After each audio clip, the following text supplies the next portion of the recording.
Hello everyone, তো আজকে আমি বানাবো পিৎজা।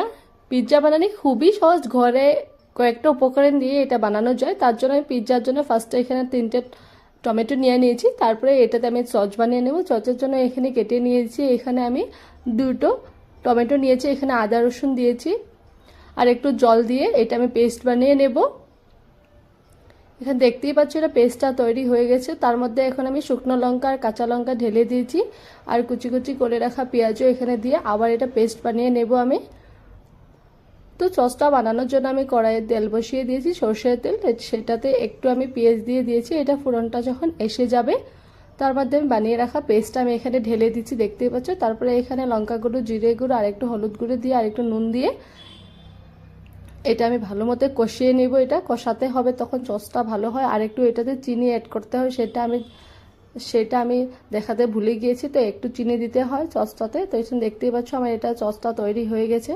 তো এখন আমি পিৎজার জন্য এখানে আমি ডো তৈরি করে নিচ্ছি। ডোর জন্য এখানে ময়দা নিয়েছি আর আমি এখানে 2 চামচ চিনি দিয়েছি আর এখানে আমি 3 চামচ এখানে পাউডার মিল্ক দিয়েছি আর একটু বেকিং সোডা দিয়ে আর একটু গরুর দুধ দিয়েছি। সেটা দিয়ে এখানে গরম জল অ্যাড করেছি। গরম জল অ্যাড করে এটা আমি ভালো করে এটা মাখিয়ে নেবে। ফার্স্টে আমি চামচ দিয়ে করেছি, কারণ গরম জলটা হাত দিয়ে ধরা যাবে না, তার জন্য এভাবে আমি চামচ দিয়ে মিলিয়ে নিচ্ছি। আর একটু আমি রিফাইন অয়েল দিয়েছি।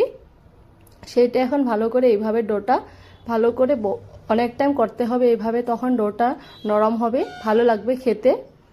তো দেখতেই পাচ্ছ এইভাবে আমি করে নিচ্ছি। তো একটা আমি ডো নিয়ে নিয়েছি, সেটা আমি এইভাবে বানিয়ে নেব। এটা ডোটা মোটা বানাতে হবে, একদম পাতলা না, এইভাবে বানিয়ে নিতে হয়। তারপরে এরকম করে আমি আরেকটা বানিয়ে নেব, তার মাঝে দিয়ে আমি হোল করে দিচ্ছি যাতে পিৎজাটা ফুলে না যায়, তার জন্য এইভাবে আমি চাকুর সাহায্যে বা কাঁটা চামচের সাহায্যে এইভাবে করতে পারো। তারপরে আমি একটা থাল নিয়ে নিয়েছি, থালে রিফাইন অয়েল ঢেলে দিয়েছি আর একটু ময়দা দিয়েছি। তো তারপরে আমি এখানে পিৎজাটা বসিয়ে দিয়েছি। পিৎজাটা বসিয়ে তারপরে পিৎজা সসটা এখানে আমি একটু একটু করে লাগিয়ে দেবো। দেখতে পাচ্ছি সব সাইডে পিৎজা সসটা হোমমেড পিৎজাটা বহুত ভালো লাগে খেতে। তার উপর আরেকটা আমি এইভাবে বানিয়ে রেখেছিলাম ময়দার ডো, তো সেটা দিয়ে দিয়েছি। তারপরে এখানে দেখতে পাচ্ছি জল দিয়ে সাইডগুলি আমি এখানে লাগিয়ে দিচ্ছি, কারণ জলটা দিয়ে দিচ্ছি লেগে ধরবে, নাহলে বের হবে যাবে, তার জন্য। এখানে আমি পেঁয়াজ আর টমেটো কুচি কুচি করে কেটে রেখেছিলাম, তারপরে আবার এইভাবে করে নিচ্ছি চাকুর সাহায্যে। তো দেখতে পাচ্ছ আবার আমি সস লাগিয়ে নিচ্ছি এইভাবে। তোমরা এইভাবে সস লাগিয়ে নিতে পারো সব দিক দিয়ে। তারপর আমি এটা গার্নিশিং করে নেব। এটাতে ক্যাপসিকামও অ্যাড করতে পারো, ক্যাপসিকাম ঘরে ছিল না, তার জন্য আমি এই 2টা সবজি দিয়েছি।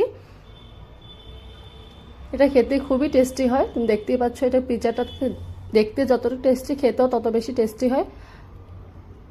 তো আর আমি এখানে চিজটাও আমি ঘরে বানিয়ে নিয়েছিলাম, তো চিজ আমি এখানে অ্যাড করে দিয়েছি। তো দেখতে পাচ্ছ খুবই সুন্দর দেখা যাচ্ছে। তো এটা আমি বেক করে নেব। এটা 40 মিনিট লাগবে, আমি কারণ এটা গ্যাসেই তৈরি করব, তার জন্য একটু টাইম লাগবে। তা উপরে আমি পনির ঢেলে দিয়েছি, এটা পনির পিৎজা। দেখতেই পাচ্ছ এটা আমার তৈরি হয়ে গেছে। তো এটা আমি এখন বেক করে নেব। বেক করার জন্য এখন আমি এটা কড়াই বসিয়ে দিয়েছি। কড়াইটা যখন গরম হয়ে যাবে তখন আমি এটা দিয়ে দিয়েছি পিৎজাটা। তার উপরে একটা ভারী একটা পাত্র রেখে দিতে হবে। এটা 40 মিনিটের মতো এটা বেক করতে হবে। তো দেখতে পাচ্ছ তৈরি হয়ে গেছে 40 মিনিট পর আমার পিৎজাটা। এটা খুবই টেস্টি, খুবই ভালো লাগে খেতে, সত্যি বলেছি। এটা তোমরা ঘরে একবার ট্রাই করে দেখতে পারো। তো তোমাদের আমার এই পিৎজার রেসিপিটা কেমন লেগেছে অবশ্যই আমাকে কমেন্ট করে জানাবে আর লাইক শেয়ার সাবস্ক্রাইব করতে ভুলবে না। তো দেখা হচ্ছে পরের ভিডিওতে। ভালো থাকো, সুস্থ থাকো এবং নতুন নতুন ভিডিও পেতে হলে আমার চ্যানেলটা অবশ্যই সাবস্ক্রাইব করে রেখো। Bye bye.